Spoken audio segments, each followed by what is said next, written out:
Here we go. Episode 47 of the Hardline Sports Talk. I am Michael Merlo, joined alongside me. I have John Michael Masiri. Haven't done that in a while. Jam, how are you?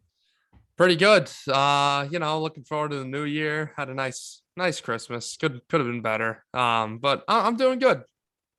Yeah. A little banged up for Christmas. Yeah. It would have been nice to, see people for Christmas, but Yeah. no can do. But the new year is right around the corner. We're recording in the morning. There's no difference to you guys, but a little different for us. Yeah. We got a lot to get to. Unfortunately, there's no new news in baseball, but we do have a list for you, our top 10 second basemen. So we'll do that after the break, after we start off with football, because there's a lot to get to. Obviously, a crazy weekend. I mean, it started on Thursday, then we had Saturday, then we had Sunday, and then we had Monday. So we had 4 days of football over the weekend, over the holiday weekend. So we're going to jump right into it with getting into the AFC North and the Baltimore Ravens, because they have taken a big time fall from grace here. And we kind of could have seen it coming because of the injuries they've dealt with. It's honestly been unbelievable that they're 8-7. And I think John Harbaugh deserves a ton of credit for that. The fact that he's got his guys playing like this here at 8-7, missing almost, I think, 20 starters or something like that. It's crazy, but they did get blown out by the Bengals on Sunday. Joe Burrow threw for over 500 yards and 4 touchdowns. Yeah, I mean, when we saw the Ravens at 8-3, you honestly were like, really? Like, they're 8-3. So yeah, a good job for them to even be in the position they are right now. I mean, they still have the 7th spot in the AFC right now. No, they don't. Oh, the Dolphins took it over last night, right? Yeah. So yeah, it's a big fall from grace. I mean, you got to stay healthy. That's the name of the game. And unfortunately for them, they've been like the most hurt team in football. I think the Jets and the 49ers are all in the same boat. Not saying that the Jets would be doing anything if they were healthy, but that's a different story. Yeah, and I mean, this division it's been up and down. It's the Ravens have had it. Now the Bengals got it. I think the Bengals will close it out. They're a good team. I don't know how the rest of the division is going to shake up with the Steelers and the Browns. It seems like they're still scratching along. Probably will fall short of a playoff spot. But listen, at the end of the day, if you can't stay healthy, you're not going to go very far. Right. And the Bengals, who have so much young talent on offense, and T. Higgins, Tyler Boyd, Jamar Chase, and obviously Joe Burrow and Joe Mixon. I mean, they had a fantastic game on Sunday, and they're fun to watch. And Burrow's becoming, this. Burrow reminds me a little bit of Aaron Rodgers. Yeah, he's got that swagger about him a little bit. Yeah. And I don't like Aaron Rodgers, but I also don't love Joe Burrow. So I love Joe Burrow. But he's channeling LSU Joe Burrow.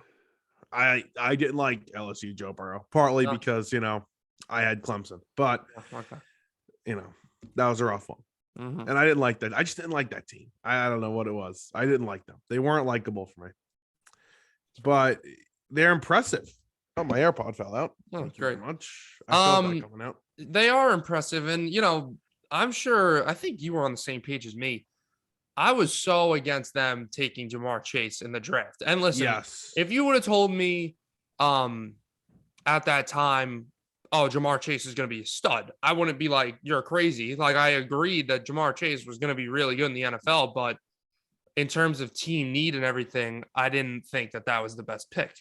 And a lot of people didn't think it because, you saw Joe Burrow running for his life last year. Ended up being out for the year. He's actually a candidate for comeback player of the year. Ended up getting killed, being out for the year. And they didn't really do a lot to address that in the offseason for the offensive line. So going back, I would have still picked them. I mean, obviously they're in a good spot right now. If you're the Bengals, they're not going to want to do it again. Hold on. I just want to walk back on the statement. I would take Jamar Chase if I was the Bengals, but you put me in that situation. I'm going to judge on the decision, not the result kind of a thing. I would still in that position 10 times out of 10, take the offensive lineman to protect my quarterback. but it ended up working out for them, so that's good. And yeah, I don't think anybody saw this coming out of the Bengals. I certainly did not. I'm not surprised it worked out for them. Like, okay, Jamar Chase is a stud. Like again, like you said, we all expected that to happen. Right. But protecting your quarterback is the most important thing. And they've had, their offensive line's been better than everybody thought, but it doesn't help to add a franchise-changing left tackle to the team. Yeah. So I agree with you. I probably would have, how I felt. I would have taken the left tackle yesterday, 2 weeks ago, a month ago, a year ago. So it's always going to be the left tackle over the wide receiver for me. Yeah, me too. But especially in that situation, though, like if you ask me if the Jets should take the left tackle next year or the wide receiver, that's a little different because you think you have your left tackle of the future. Right. But well, with the Bengals, it didn't really seem to make a lot of sense because Tyler Boyd's been a good receiver in the NFL for a long time. T. Higgins had a great rookie year last year, and he looks phenomenal right now too. I mean, I honestly wouldn't be surprised. And some people might call me crazy here. I wouldn't be surprised if T. Higgins ended up being the best out of those, three guys. I mean, he's fantastic. Really, just better than Chase. He's really good. But listen, it worked out for them. So they have three really good receivers. Mixon's having a very good year. Burrow is obviously doing very well, and the offensive line is playing better than we thought. So, how far will this team go? I don't know. It's an exciting team to watch. They have a very exciting offense. I would be surprised most likely if they made it to the AFC Championship. That'd be nuts. But even the divisional round, because I think that if right now they're slated to play the Patriots. Right. So. That's the Patriots. I still can't put my finger on, honestly. I think how I feel about the Colts. I think if they were hosting the Colts, they would be done. But the Patriots, who knows? They're up and down. Yeah, the Bengals here, they're interesting because of how great they are on offense. And that guy, Trey Hendrickson, yeah.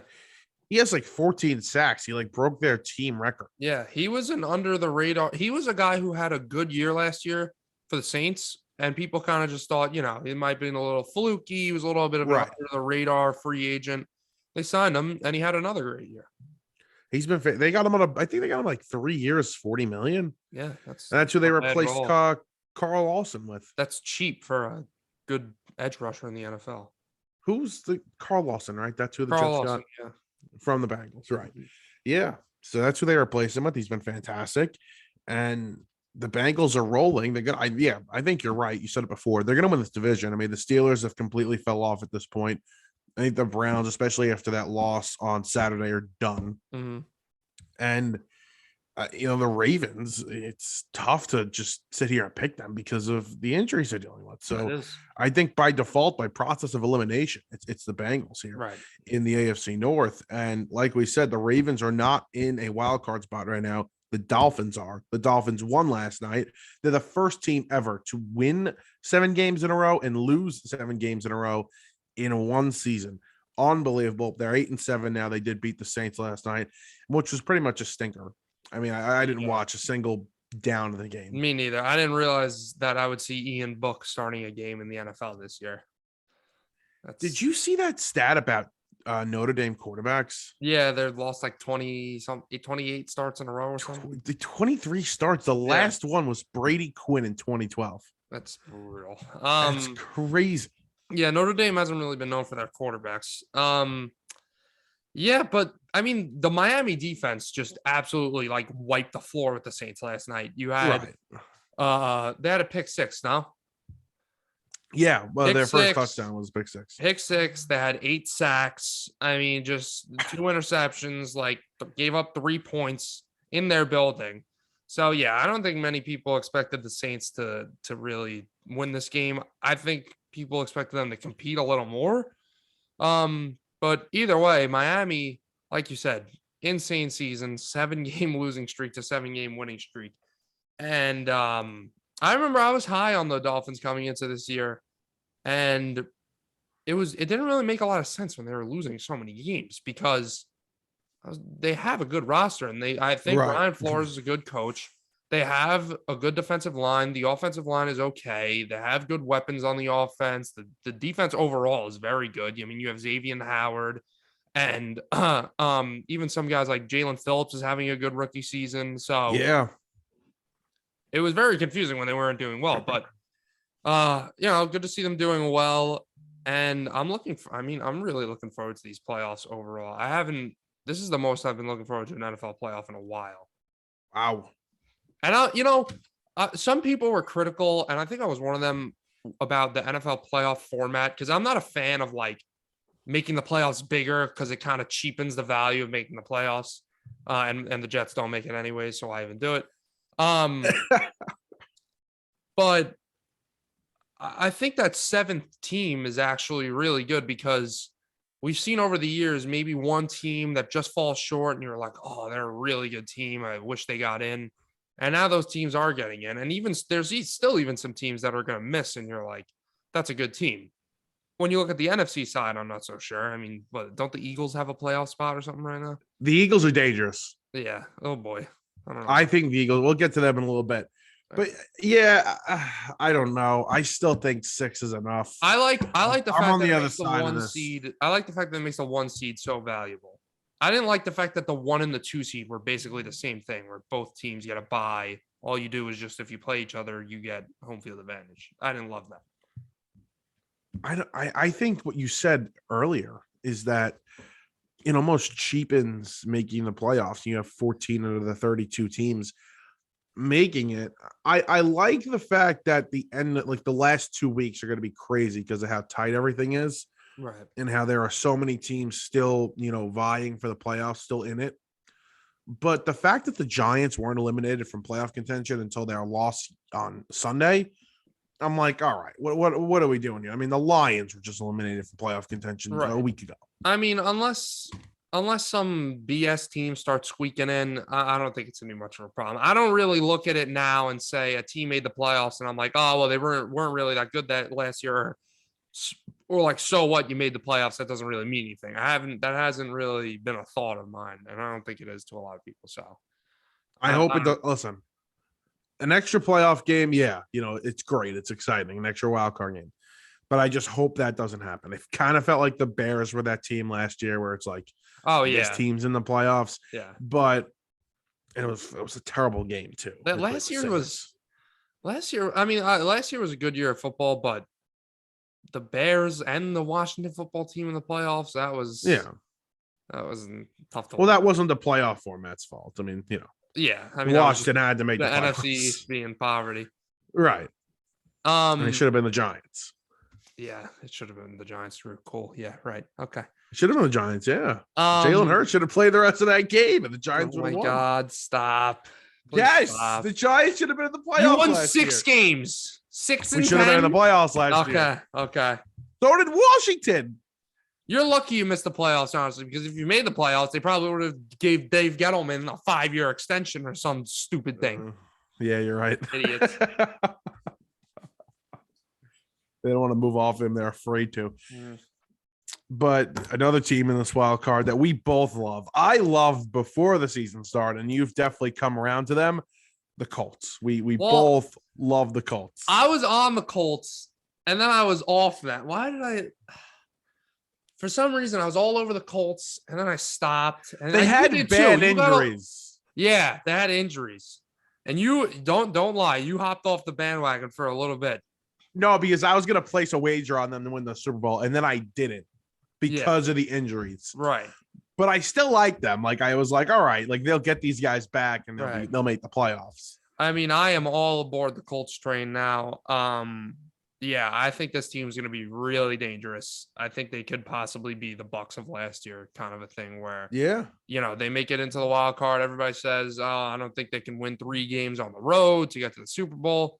And that's exactly what Tampa did last year. I mean, at the end of the day, yeah, it's tough playing on the road, especially in the playoffs, but the best teams make it. So I think the Colts are definitely capable of it. Jonathan Taylor is the most athletic person in the freaking world at this point. I mean, that guy's ridiculous. He can literally do anything on a football field. And Carson Wentz playing really good football. He's back with Frank Reich. He's back to the basics. he's taking care of the football. I mean, I think he led the league in interceptions last year. I think he only has about 5 or 6 this year. So it's crazy what really weapons do. Like actual NFL receivers and a healthy offensive line does for a quarterback. Yep. Like to just throw Carson Wentz to the curb last year after that roster with that team. Yep. It was mind-boggling. So the Eagles did get compensated well. They got a first-round pick, but for the fans that just thought he was done, bozos. Also, is this a crazy statement that Chris Ballard's the best GM in football and it's not close? Like I don't think there's anybody. Maybe it's not close part, but I don't know. I'd have to look at everything, but he has done a really good job. I mean, he's the Colts, fantastic. You think about the evolution of the Colts over the years. You had, first of all, hats off to him for the position they are with having your franchise quarterback retire 2 years ago, just out of the blue, which was sad. Andrew Luck was a really good quarterback. And you look at the Colts a couple years ago, it was, oh, this team's really good. They have a good defense. Andrew Luck's a stud. That offensive line, though, it's horrible. Andrew Luck's getting killed out there. It's really one of the reasons he retired. The main reason he got retired, he was getting blown up every play. And now the Colts have probably the best offensive line in the NFL, them or the Cowboys. So yeah, that really is impressive. And look what a good offensive line does. Yep. I don't understand why every GM doesn't have their blueprint and just say, get me 5-star offensive linemen. The first thing we need to do is an offensive line. Yeah. Because you look at the best, what did I just say? What are the best 3 offensive lines in the NFL? The Cowboys, the Buccaneers, and the Colts. 3 playoff teams, 3 Super Bowl contenders. Yeah. No, you're right. Packers have, that's another thing. We're bouncing around a little bit, but you talk about GMs and we're talking about offensive line or whatever. The Packers, I'm stealing this from my brother who said it the other day, but it really is true. The Packers are possibly the best team at developing offensive line. They go to the bottom of their depth chart, and these guys are still, Aaron Rodgers has all the time in the world to throw. Yeah. David Bakhtiari's turned into the best left tackle in football, him or Trent Williams. I mean, he's been hurt, Bakhtiari. Elton Jenkins was a 2nd-round pick for them a couple years ago. He's a stud now. You've had guys over the years like TJ Lang, Brian Balaga, Josh Sitton, just a bunch of studs. And Corey Linsley, who just scored a contract with the Chargers. So I said it to him like a week or 2 ago. I was watching a game. They had offensive linemen just taken off the field, like 2 of them, and their backups came in. And I'm like, those backups would be studs on the Giants offensive line. Like those backups would easily be starters. Like not even close. Yep. It is pretty crazy how they do that. Who's the Packers GM? Is it Brian Gutekunst? Yeah, I can't pronounce his name. Yeah. I was gonna say something like completely off. Oh, okay. But you would have known who I was talking about. Okay. Yeah, it's impressive. But going back to the Colts, they had 5 offensive linemen out. They had 4 out before the game, and then another one got hurt. I think their center Ryan Kelly got hurt. Yeah. You watch Hard Knocks? I haven't. I watched like an episode or 2. It's pretty good. In season. It's good. Yeah, it's pretty good. Frank Reich's a little off. A little weirdo. A little bit. Yeah. Yeah. Good guy. Just a little weird. I watched their how they put like a camera in the locker room after the game. Yeah. I watched that. Like they had a little video, and he was giving out game balls, and he was giving one out to Chris Ballard, the GM, and I actually noticed a little bit like he speaks a little weird. Like you're not. I'm not. I mean, I gotta watch it. Yeah. What else have we not covered here in the NFL? Oh, the Patriots and the Bills. Yeah, like I said before, I can't really put my finger on the Patriots because they're really up and down, and they played a competitive game. The Bills are a really good team. I wasn't surprised that the Bills won. I think it's right that they win this division. I think they're the better team, but I don't really know what to expect from the Patriots because a couple weeks ago we were talking about them going to the Super Bowl or whatever, but now, can we still put those expectations on them, or do we have to pull them back a little bit? We probably have to pull him back a little bit. Yeah, And I was somebody that really jumped on the Patriots bandwagon. You see them against two playoff teams the last 2 weeks, and Mac Jones didn't play well in the first half of that Colts game, and he wasn't great last weekend. So yeah, I think we have to a little bit. Their defense is obviously still very good, but they didn't show up against two really good playoff teams.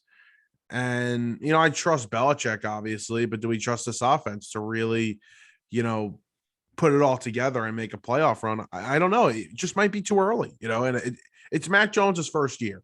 So maybe we all set these expectations on them because it's Belichick and because it's the Patriots, and maybe because Mac Jones started to look like Tom Brady a little bit. Right. But yeah, we might have to chill it out and wait until next year. There's definitely a chance that this team is, winning the division and Mac Jones takes that next step next year. Yeah. Frank Reich, he's not the one who had cancer, right? That's Chuck Pagano. Yes. Oh, okay. No, I was just getting confused for a sec. I didn't want to make fun of the guy, and then he had some medical issue. Anyways, yeah, the Patriots, like you said, is this their year? Who knows? You can't really, even if you're a Patriots fan, you can't really get sad about it if they fall short, because like you said, next year they could come out, take the division, and they're winning the Super Bowl. They're winning the Super Bowl. Exactly. Yeah, I mean, it's been tough this year. We've talked about how the NFL it's been drunk at times. We've said that, and there's this crown for teams to grab, and nobody really wanted to grab it as the best team in the NFL or the best team in their division or whatever. I think we could all agree. I think the Packers have taken that now. I mean, they're like probably the runaway 1 seed in the NFC right now. I think there's two teams that are like clearly better than everybody else. Packers and Chiefs. Packers 1, Chiefs 2. You think the Packers? I don't know. I can't count the Bucks out, and I can't. No, I would say the Bucks are probably 3. I think the top 5 are the Packers. I think it's 4 NFC teams and 1 AFC team. Wow, really? Oh, all right. I think the Chiefs are the 1 AFC team, and okay. I think Packers, Rams, Buccaneers, and Cowboys. Agree. I mean, I think the Cowboys are. I know anybody could probably look good against the Washington football team. No, people are overlooking the Cowboys for whatever reason. The Cowboys are playing. I mean, they have the best offense in football, and their defense has been phenomenal. I mean, they have 2 Defensive Player of the Year candidates. Well, their defense, like you said, is just incredibly impressive the way they've been playing. They got Gregory back. They got DeMarcus Lawrence back. And now they're playing very well.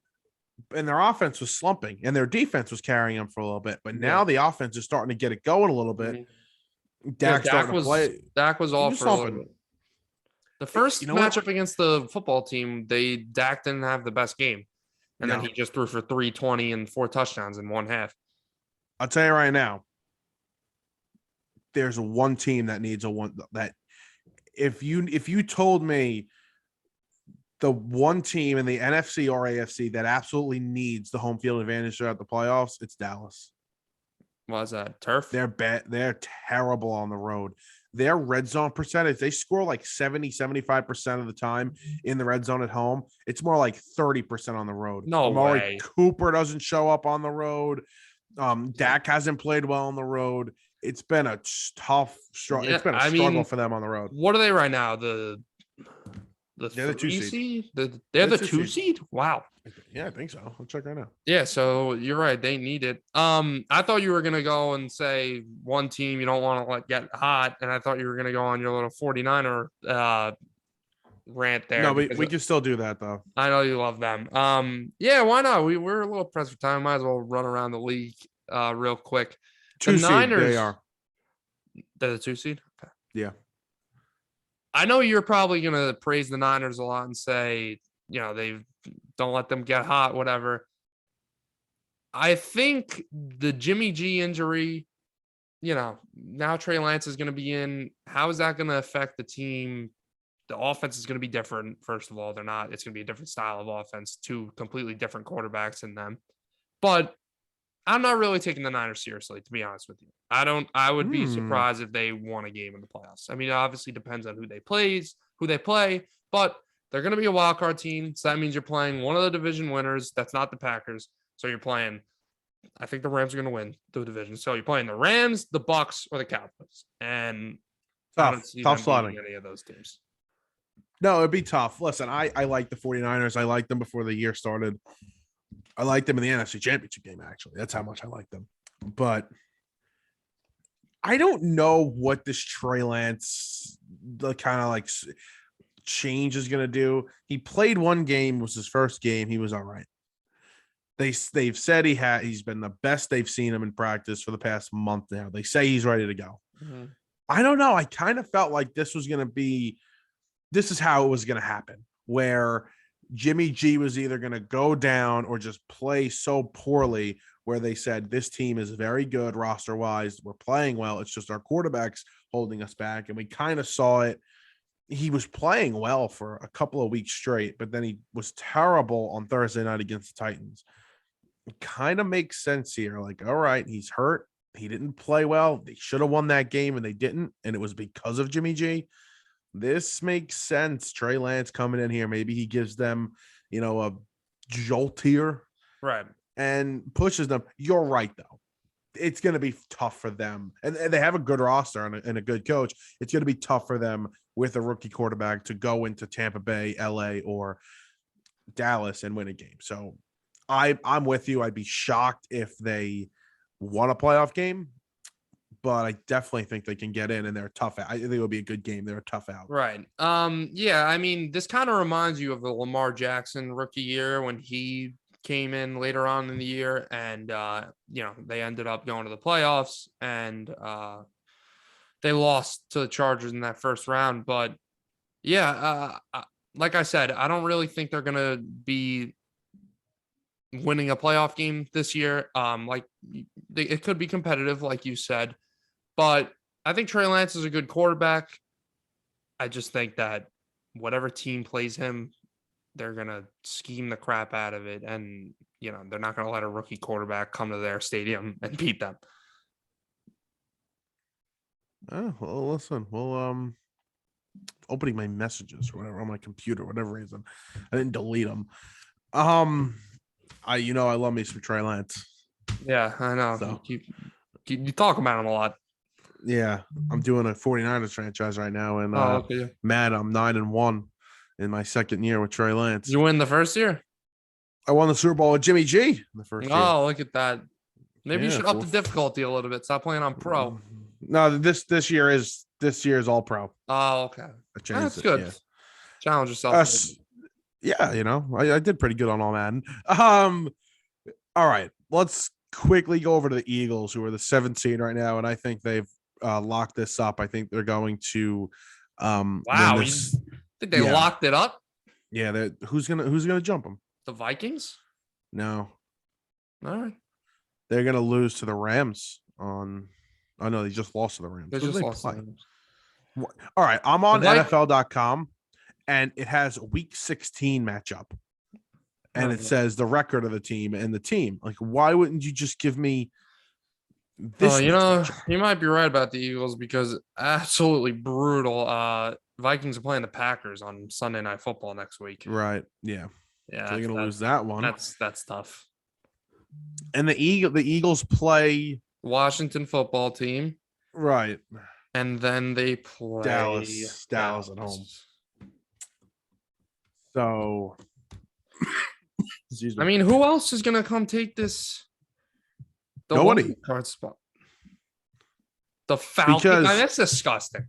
I just went on this nice talk about how I don't really have a problem with the playoff format, and then I have to open my phone and see Matt Ryan and the Atlanta Falcons are a game back of a wild card spot.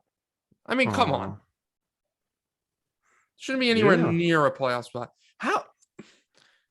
They have a point differential of negative 122. Are you kidding me? Yeah.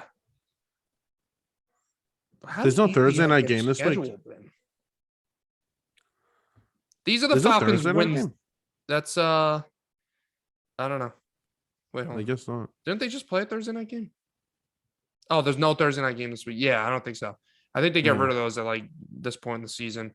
All right, these are the Falcons' wins this year. Giants, Jets, Dolphins, Saints, Jaguars, Panthers, Lions. Wow. Impressive. Like, come on. Very impressive. Teams are hard. Then they get blown out by the Eagles, blown out by the Bucks, blown out by the Cowboys, blown out by the Patriots.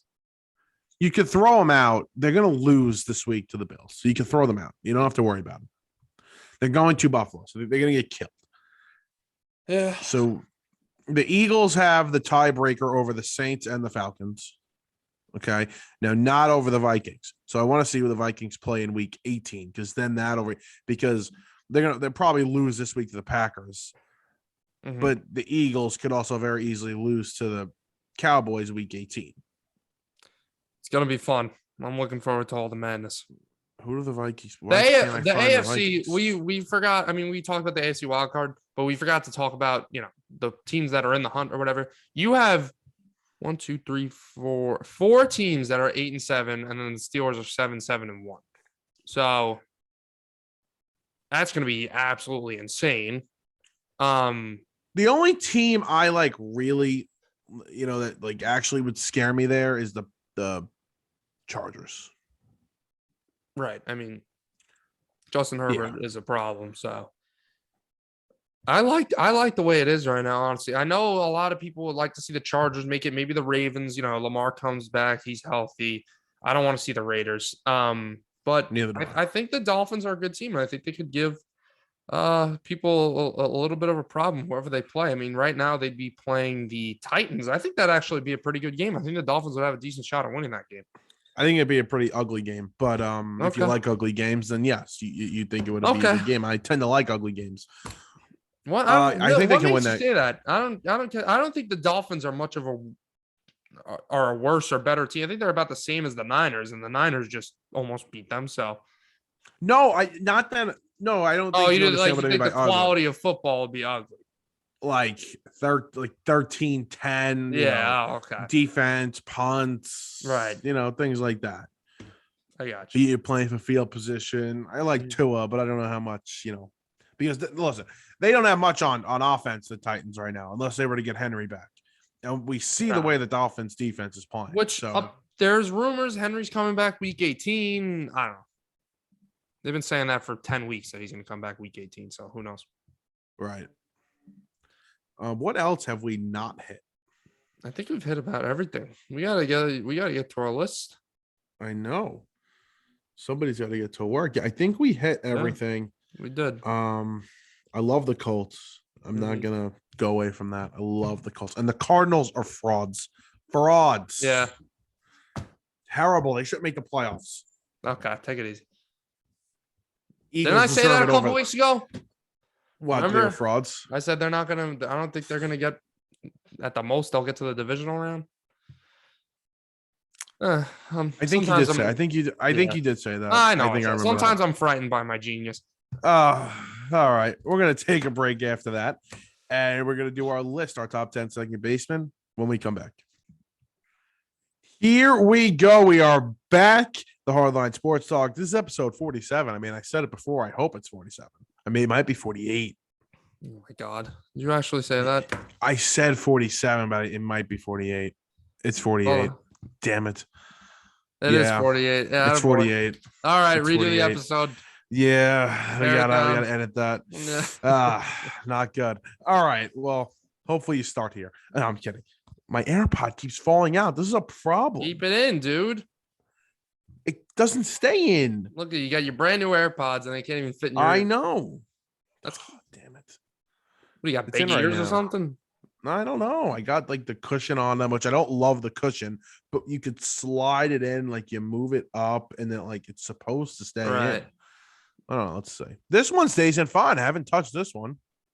Maybe you gotta stick it in a little more. Problem. I don't know. Whatever. All right. All right. All right. I'm actually making a couple of less second changes to my list. All right. So let's start. We're going to do our top 10 second baseman. There's no baseball news, unfortunately, because they're still in lockout. They met once in late December, but nothing big was discussed. They're prepared, to talk the financials, which is the big thing. That is going to start, I think, early January. So hopefully, I'm praying that they get this figured out so we can start on time. Yep. But we'll give you some, some baseball content here. Do you want to start or do you want me to start? I think you're starting. Go right ahead. All right, I'll start. My number 10 second baseman, and I just moved him. But you know what? It really pissed me off the year he had last season. Adam Frazier, okay? Adam Frazier was this all-star starting. He started the all-star game at second base, okay? He was phenomenal. He was hitting like 330, 340. Yeah, maybe even better than that.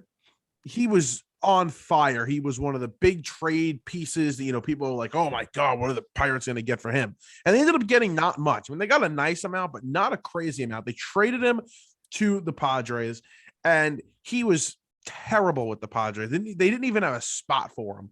And that also made me mad too. Like, you're trading for this all-star and you don't even know where to put him. But he ended up finishing batting 305. And I know batting average doesn't mean as much anymore, but for a guy like him, it does. Right. 114 WRC plus and a 3.4 FWAR. Just a year that we were like, wow, what a fantastic year for Adam Frazier. Ended up being terrible. So I'm going to leave him in the top 10, but he's going to be 10. Yeah. My number 10, I got Gene Segura of the Philadelphia Phillies. Really good year last year. Kind of tailed off towards the end, but 784 OPS, 111 OPS plus, 2.5 FWAR. Wasn't sure if he was a shortstop or not, but then I remember Didi was a person. Yeah, Didi is terrible though. Yeah, not really much to go into depth about Gene Segura. Had a pretty nice year last year. You were just saying about Adam Frazier. I mean, this is one of those positions where you're not really going to see power numbers jumping off the page. Towards the top of the list, you will, but second base is probably the weakest, if behind catcher, one or the other, the weakest offensive position in baseball. It always has been. It's just natural. It's a very defensive oriented. Second base is the most irrelevant position in baseball. I think everybody can kind of agree. Yeah. You play, you're closest to first base, so you usually put your weakest arm infielder there. No position is completely irrelevant. Obviously, you're on the field, you're going to be making plays, but the best offensive players don't usually come from second base, and it's not the most important defensive position on the field. It might be the least important, honestly. Yeah, you see that. My Mets are going to have an issue at second base. I don't know what they're going to do. Might trade Jeff McNeil. Might have to play Robbie Cano there. Oh, boy. Robbie Cano should have been on the list. Dang it. Oh, got to add him. 2014, sure. AirPod fill out. One more. Dude, you got to just keep one in. You can't keep wearing both. It's annoying, though, because I hear myself out of this year because these are noise canceling. Oh, good. Well, you're going to have noise canceling in one here. No, putting it back in. It hurts. I can't not have it. Oh. All right, my number 9 is Gene Segura. I think you said it.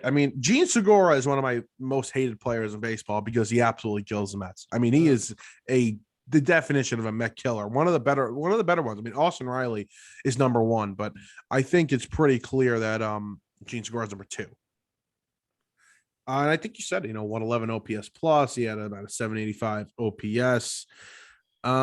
Solid player. He's dealt with injury since he's gotten with the Phillies, but when he's healthy, he's very good. So yeah, he's been a pretty solid player for a pretty long time now. Just about for the Phillies. When he's healthy, he's good. I fixed it. I really put it in my ears this time. Not a bug.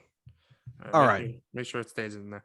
All right. My number 9, I just flip-flopped with you. I got Adam Frazier at number 9. Just talk about him. Batting average was high. OPS, not so much. But like I said, that's what you expect with this position at this point in the list.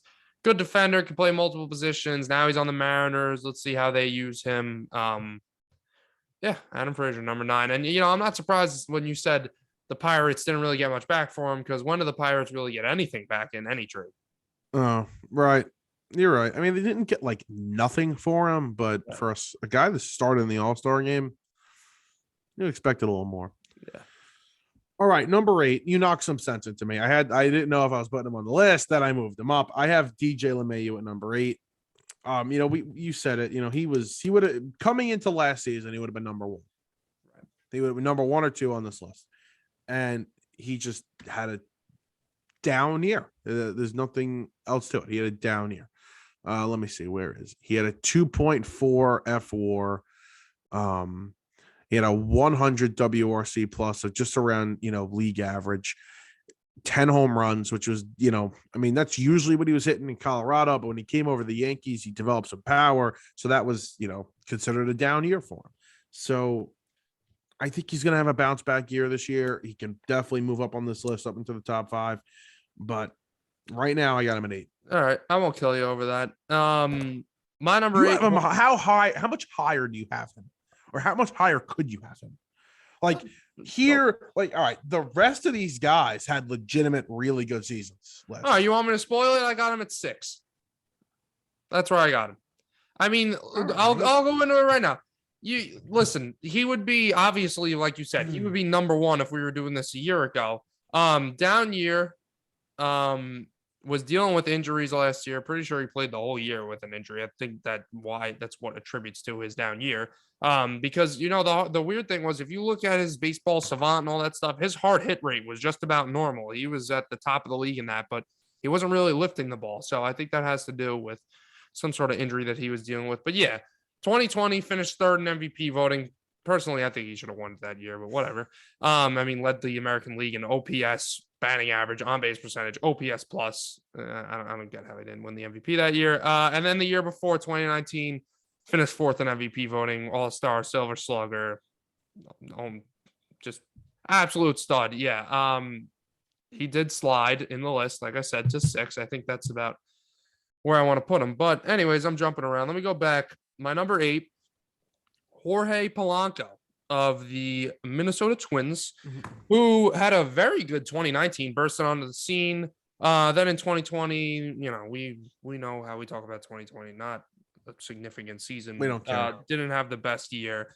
But yeah, 826 OPS last year, 125 OPS plus, and a 3.9 FWAR.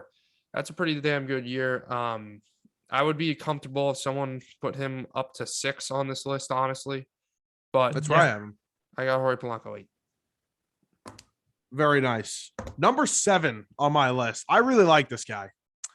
Jonathan India, rookie of the year, hit 21 bombs last year, had a 3.9 FWAR and BWAR actually. 122 WRC plus. What else did I want to mention? He hit 269, had a 460 slugging percentage, and 835 OPS in his rookie season, playing second base for the Cincinnati Reds. I really like him. He got a lot of swag. He had a really good year last year. Rookie of the year. 100% going to be higher on this list next season, but right now he's at number 7. There's 6 guys better than him, but he is a stud, and I really, really like Jonathan India. Yeah, I like Jonathan India. I also have him at number 7. Like you said, I think he will be higher on this list next year. National League Rookie of the Year, 835 OPS is fantastic for a second baseman, especially at his age.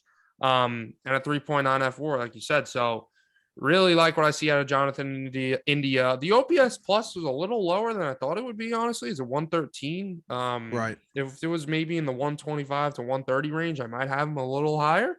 Might be in the top 5. Yeah, but 7. I like 7 for Jonathan India. Yeah.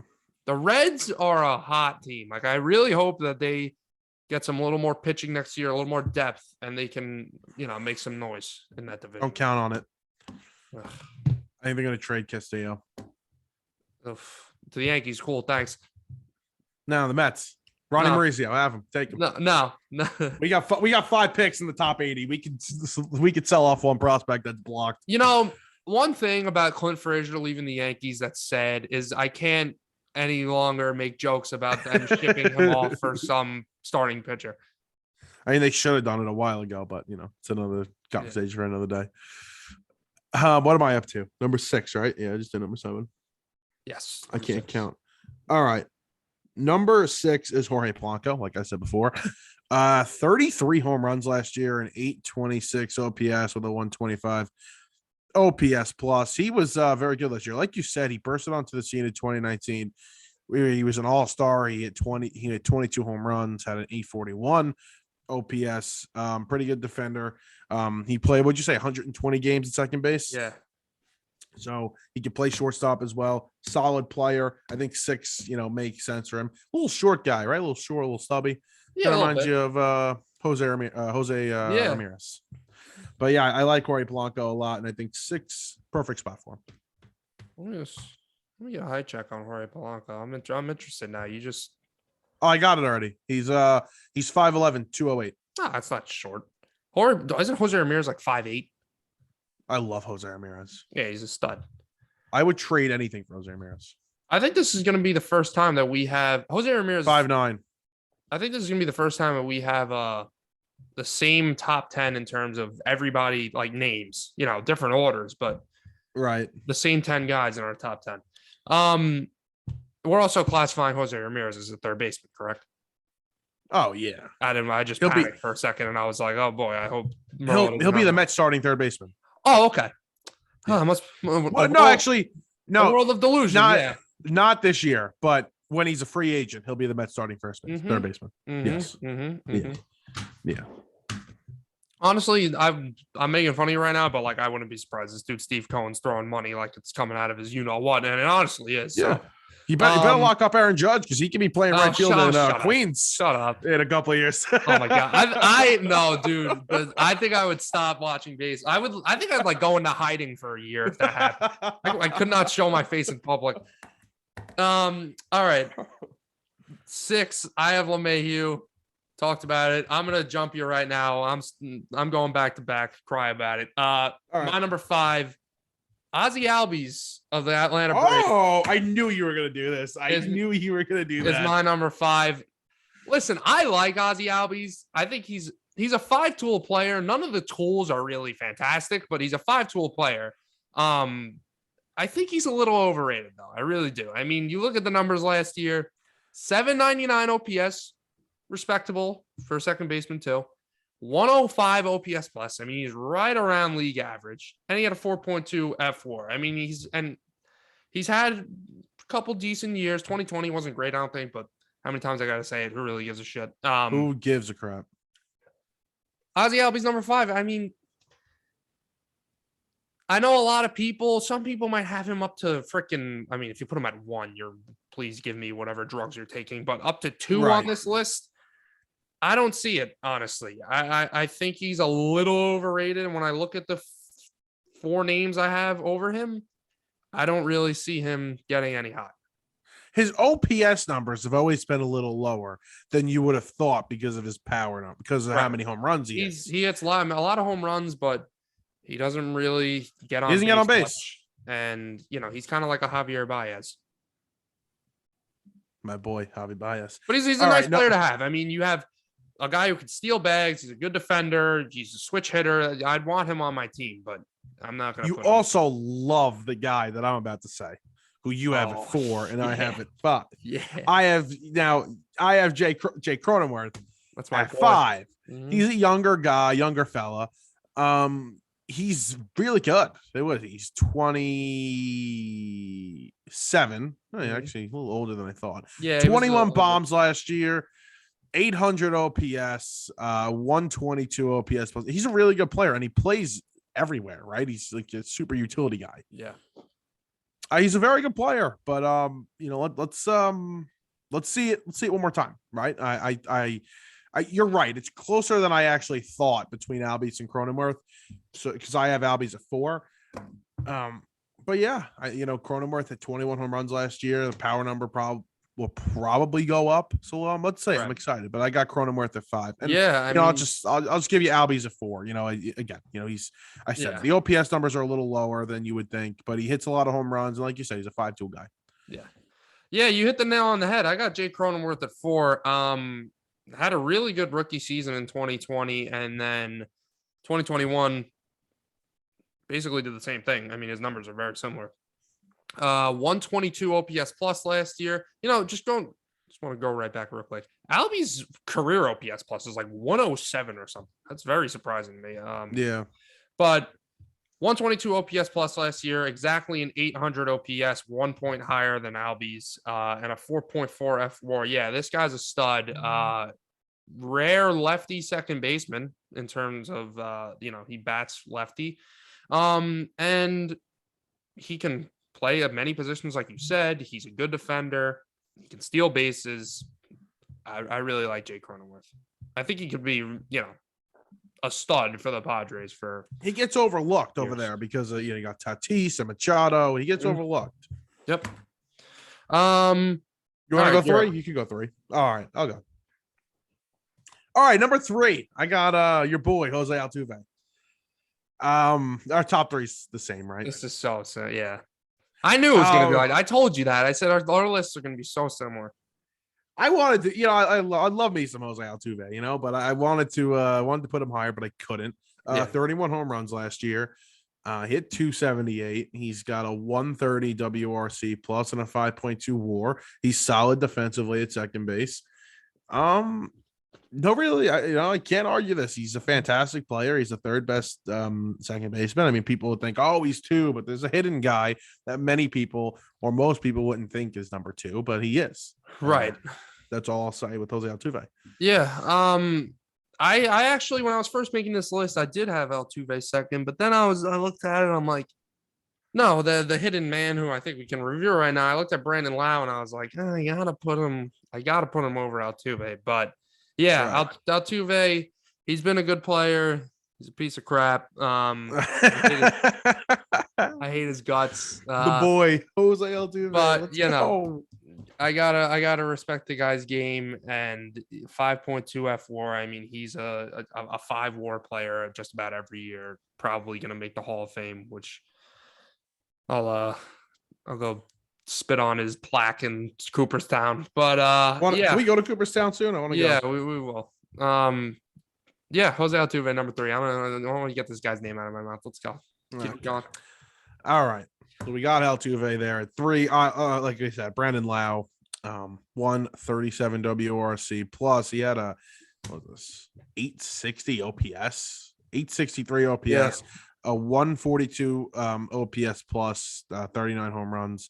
Really, really good year for the Tampa Bay Rays. One of their hidden gems. He's fantastic. And again, nobody really knows these Tampa Bay Rays, but they're fantastic. He's a really good player. He's number 2. Big power guy. I mean, he slugged 591 in the second half last year. So I mean, I know we don't care about 2020. He had a 554 OP slugging percentage. Yeah. In 2020 and a 514 in 2019. We care a little bit about 2020.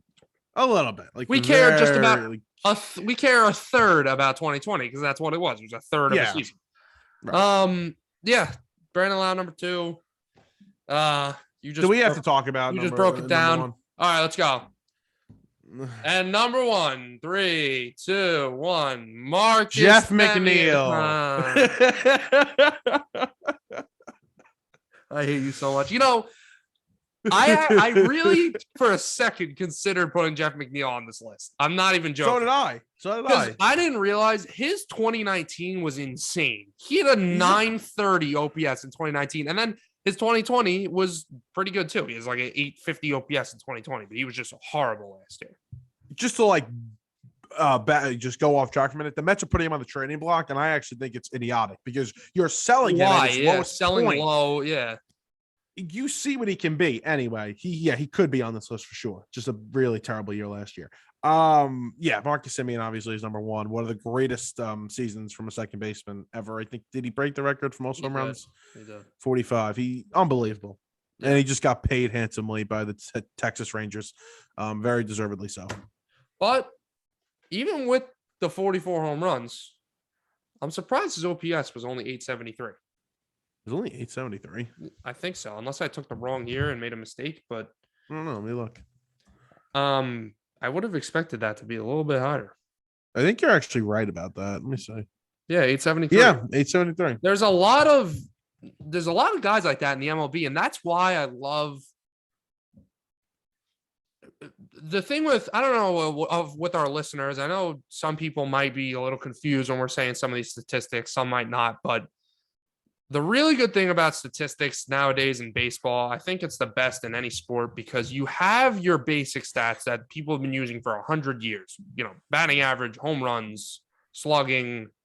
OPS is even still a little new to people. I mean, if it's new to you, you gotta come on. Let's start paying stay with the times a little bit. And then you have your saber metrics and your analytics and everything like that. You with your OPS plus and your WRC plus and all that stuff. And it all kind of meshes together because, you'll look at a guy like Marcus Semien and Salvador Perez, and you're like, oh my God, 42 home runs, 45 home runs, whatever. And you're like, this guy's one of the best hitters in the major leagues. And while Marcus Semien did almost win the MVP last year, if you talk about the best hitters in the league, he's not going to be in the top 10. The only reason why Marcus Semien was in it is because he had a very good offensive season. And then on top of that, he was a fantastic defender at second base and he could steal bags and everything like that. But 873 OPS, there are more than 10 guys who had a higher OPS than him last year. So that's why we like to take other stats into account. Just because a guy hits a lot of home runs, we don't talk about how many doubles does this guy hit? How many walks does this guy have? So I love taking all the stats into account, and that's what stats are for. They're a tool to, evaluate players. Yeah.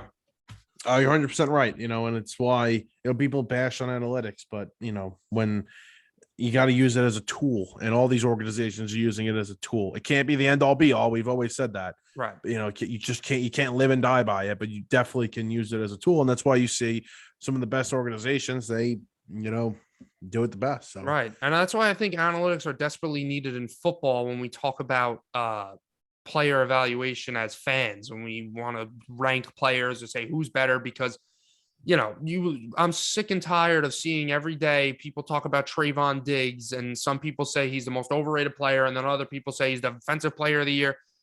We need to listen. Interceptions is one statistic. Is that the entire reason of playing corner? No. You can have a guy who completely locks up some guy every game and never gets 2 interceptions. And then doesn't get any interceptions because they never throw to him or whatever. So analytics that's the reason why they're used, to take those basic statistics and say, well, hold on, that's not the whole story. Yeah, you're right. And some people, listen, I understand why people don't love them. It's boring sometimes. People think it ruins the game, but it really doesn't. It just helps the teams, and that's what they use it for.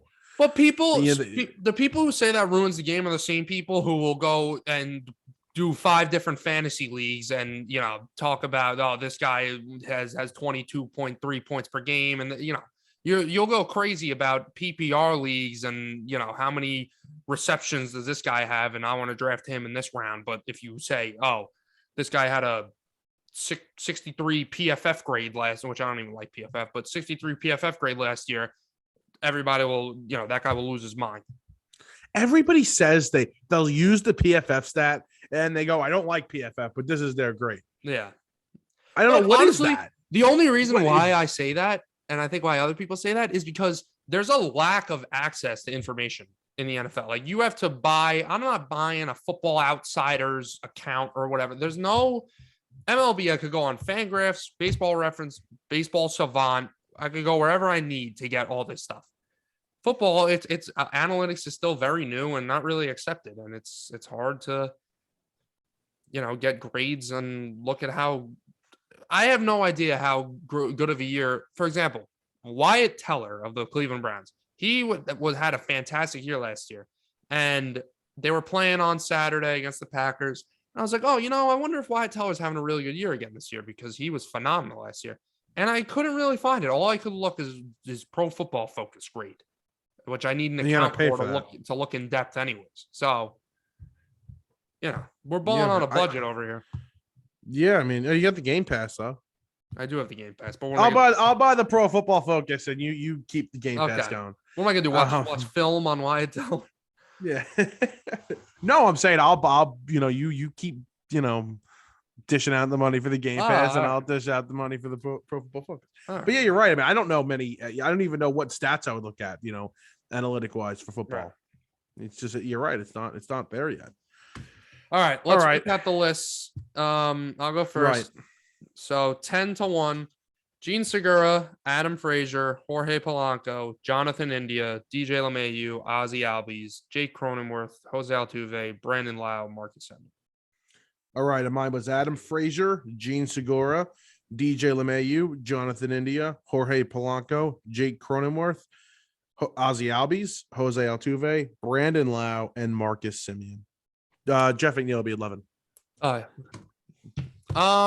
All right. I mean, we're kind of done. The only thing we're going to talk a little bit about, we got college football playoff coming up. And I got to work.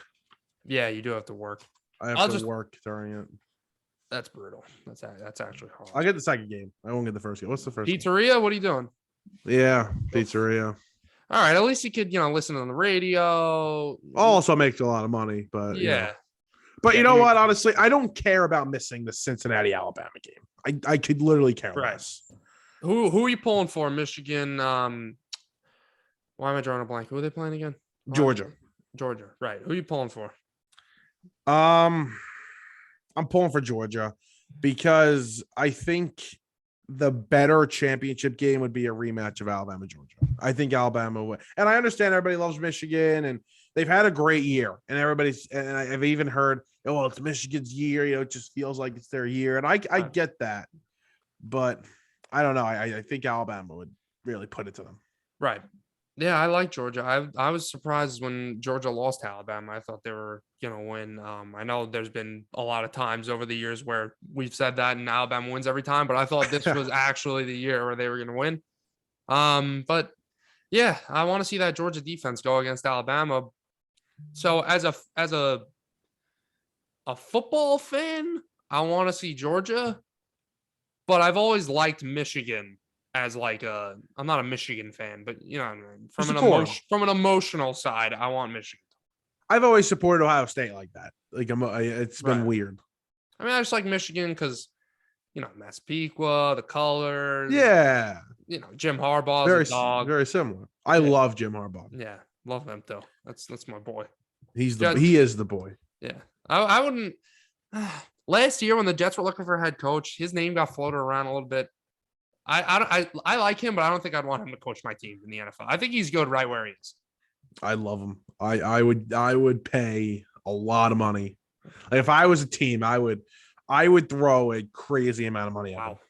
Yeah, I think he's a fantastic coach. Yeah, I like Georgia, and I like Georgia to cover the spread. I think they're gonna win by the spread is 7.5 or something. 7.5, 8 points. I think they're gonna win by it's 7.5. I think they win by 8. What's that one? The Orange Bowl or the Cotton Bowl? Ah, God, I don't know. Oh, wait, is the Cotton Bowl one of the? I don't know if the Cotton Bowl is. I think it's the Orange Bowl. It's the Orange Bowl. Okay. Who's playing in the Rose Bowl this year? Good question. I think Notre Dame. Oh, brutal. Let's see. It doesn't. I think it's Notre Dame and Oklahoma State, but I'm not like 100% positive. Right. Yeah, because that's the first. I don't know. I gotta look it up. I don't know the name of the bowl games. It's not like advertised like that anymore. Right.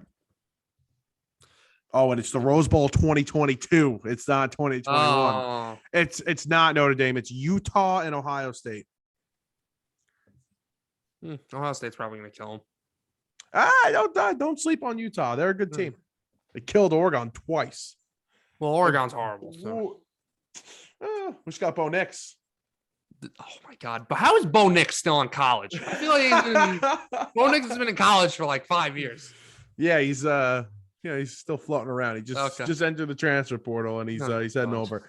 We don't have to talk about Alabama, Cincinnati. We know what's going to happen. No. Cincinnati's had a nice year. Good for them. They made the playoffs. Yeah. But they're about to get steamrolled. Yeah. So I mean that's the end of the first year, I guess, of Hardline Sports Talk. 2021, great year for us. A lot of good stuff this year. Looking forward to 2022. Definitely. Big things to come in 2022. I'll tell you, 2020 was a rough year, obviously. I had a great year. I love 2021 was fantastic. Yep. So great year. And we're moving in the right direction, it feels like, even though COVID's exactly. bad. We got some news yesterday. I'm actually encouraged by the way it's gone because COVID's yesterday spreading a lot right now. And now that, like you said, like yesterday, the CDC changed the guidelines, and it seems like people are starting to get a little tired of it. I think like the higher ups are starting to get a little tired of it. They realize this one is very mild. I'll tell you right now, I'm not afraid to say it. I had it. I just got over it. It was a common cold. I mean, I know it affects people in other ways. I'm vaccinated. I was fine, thank God. But yeah, I'm tired of talking about COVID. So 2022, looking forward to it. No more COVID. No more COVID. COVID's dead to us. Dead. Come on. All right. Enjoy the new year. Be safe, and we will talk to you guys next year. Had to make the joke. Yep.